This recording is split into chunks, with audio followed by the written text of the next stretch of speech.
Halo, apa kabar? Saatnya Anda menyimak berita Semarang bersama saya, Auriga Agustina. Sejumlah berita menarik akan kami sajikan untuk Anda. Berikut 3 berita utama hari ini. Terpeleset tumpukan pasir, pengendara sepeda motor di Klaten tewas tertabrak truk tronton. Asap kebakaran TPA Pegongsoran di Pemalang mulai mengganggu kesehatan warga. Warga sesak napas akibat hirup asap. Bendung karet di Demak rusak. Air PDAM tercemar berubah rasa menjadi asin dan payau.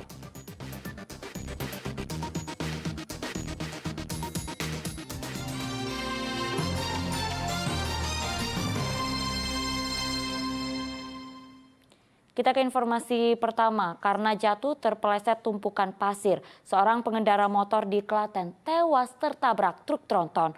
Korban sempat ditolong, namun meninggal dalam perjalanan ke rumah sakit.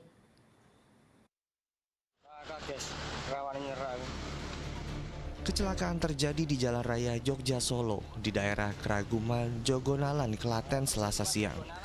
Dari video amatir warga, kecelakaan melibatkan sebuah sepeda motor dan truk tronton.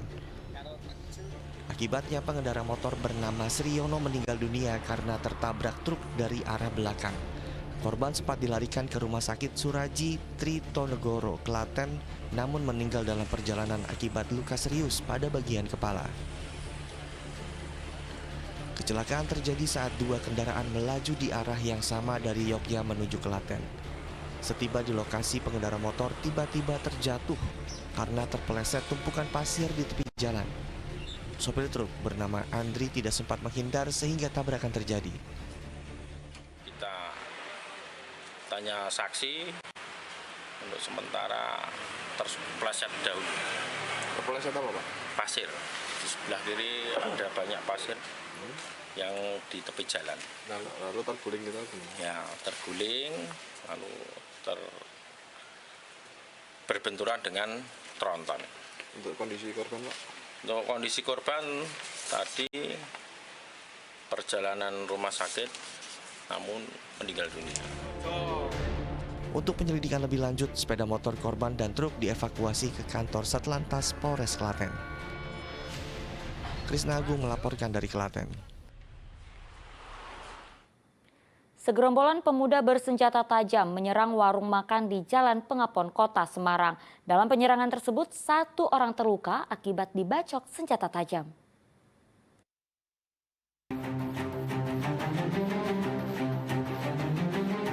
Selasa dini hari, seorang pemuda di Kampung Gelungsu, Kemijan, Kecamatan Semarang Timur, Semarang, diserang oleh sekelompok pria bersenjata tajam. Akibatnya pemuda ini terkapar karena dibacok dengan senjata tajam. Siang harinya Polsek Semarang Timur datang ke lokasi kejadian untuk olah TKP. Diduga pelaku berjumlah 10 orang menggunakan sepeda motor. Para pelaku awalnya menyerang warung angkringan yang berada di Jalan Pengapon. Remaja yang sedang nongkrong di warung tersebut lari kocar-kacir menghindari serangan. Namun korban yang saat itu terjatuh menjadi sasaran amukan para pelaku. Kemudian dari gerombolan pelaku itu sekitar 10 motor itu sempat berhenti di daerah yang namanya Polses.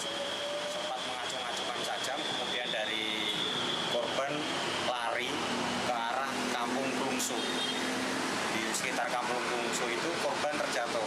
Nah, kemudian terjadilah pembacokan tadi. Meski belum ada laporan resmi dari pihak korban, Polrestabes Semarang tengah menyelidiki kasus ini. Polisi sudah mengetahui identitas para pelaku. Mereka diduga menyerang secara acak.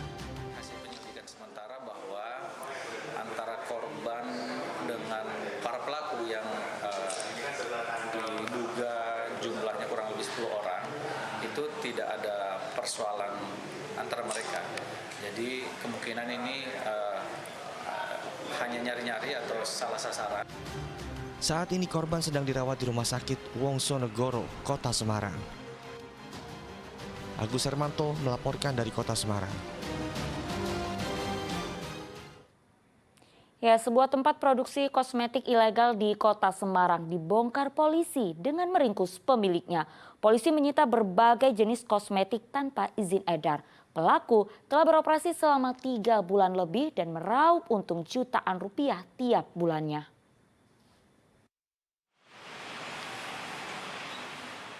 Kecurigaan warga atas aktivitas tidak biasa di rumah Raka Krisdian di daerah Genuk, Kota Semarang akhirnya terbongkar. Polisi menemukan berbagai kosmetik, bahan baku, dan alat-alat produksi saat penggerebekan berlangsung. Berdasarkan penyelidikan, ternyata kosmetik ini ilegal karena tidak memiliki izin edar. Padahal dari rumah produksi milik Raka ini telah beredar berbagai jenis kosmetik seperti krim lulur, pemutih gigi, serum, pembersih wajah, dan berbagai produk lainnya. Celakanya, produk kosmetik tanpa standar itu sudah beredar, tidak hanya di Pulau Jawa, tetapi juga sudah sampai Pulau Sumatera. Teman-teman dari Satuan Narkoba Polrestabes Semarang mendapatkan informasi dari warga tentang adanya dugaan pabrik atau dugaan tempat memproduksi alat-alat kesehatan tanpa izin. Nah, setelah dilakukan penyelidikan, benar diketahui bahwa memang tersangka ini memproduksi tanpa izin, kemudian diedarkan melalui Shopee, dan teman-teman bisa lihat prosesnya belajar dari YouTube, ya, kemudian diedarkan dan dijual juga melalui Shopee. Pelaku mengaku belajar meracik kosmetik secara otodidak dari media sosial. Tempat produksi ini telah beroperasi selama 3 bulan terakhir dan dijual melalui marketplace. Tiap bulan pelaku mengaku meraup untung hingga jutaan rupiah. Dari YouTube, dari internet, kemudian bagaimana belajar sistem penjualannya dari mana? Sistem penjualannya di Shopee, Pak. Siapa yang ngajarin? Saya belajar sendiri, Pak. Belajar sendiri. Sudah berapa lama memproduksi produk ini? Dari Maret, Pak. Dari Maret sampai sekarang. Sampai ditangkap di akhirnya. Oke. Omsetnya berapa? Konsepnya 1 juta sampai 1.500.000 kurang lebih. Per hari. Ya, Pak. 1 bulan, Pak. Pelaku dijerat dengan Undang-Undang Kesehatan dengan ancaman hukuman 15 tahun penjara. Agus Hermanto melaporkan dari Kota Semarang. Kita beralih ke informasi lainnya. Kebakaran melanda 2 rumah warga di Kecamatan Jatinegara. Api sulit dipadamkan karena susahnya mendapatkan air akibat musim kemarau. Kebakaran juga melanda 1 rumah di Klaten. Kebakaran diduga akibat korsleting listrik.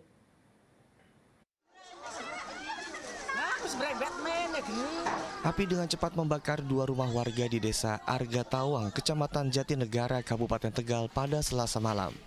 Api diketahui pertama kali muncul dari salah satu rumah yang diduga mengalami korsleting listrik. Angin kencang menyebabkan api cepat merembet ke bangunan lain di sebelahnya. Warga berupaya memadamkan api dengan alat seadanya karena sulit air akibat musim kemarau. Pemadam kebakaran juga tak kunjung datang. Alhasil, kedua rumah beserta barang berharga seperti sertifikat rumah dan perhiasan habis terbakar. Kebakaran juga melanda 1 rumah warga di Desa Burikan Cawas, Klaten. Penyebab kebakaran masih diselidiki, namun diduga api dipicu alat penanak nasi yang masih menyala dan ditinggal oleh pemiliknya kerja gotong royong. Pemadam kebakaran mengerahkan 2 unit mobil. Kebakaran akhirnya padam usai tim damkar berjibaku dengan api selama 1,5 jam. Tidak ada korban jiwa dalam insiden ini karena rumah dalam keadaan kosong. Kuncoro Wijayanto melaporkan dari Kabupaten Tegal dan Krisna Agung melaporkan dari Kabupaten Klaten. Kebakaran tempat pembuangan akhir Pegongsoran di Pemalang yang tak kunjung padam mulai mengganggu kesehatan warga sekitar. Warga mengeluh alami gangguan pernapasan karena menghirup asap.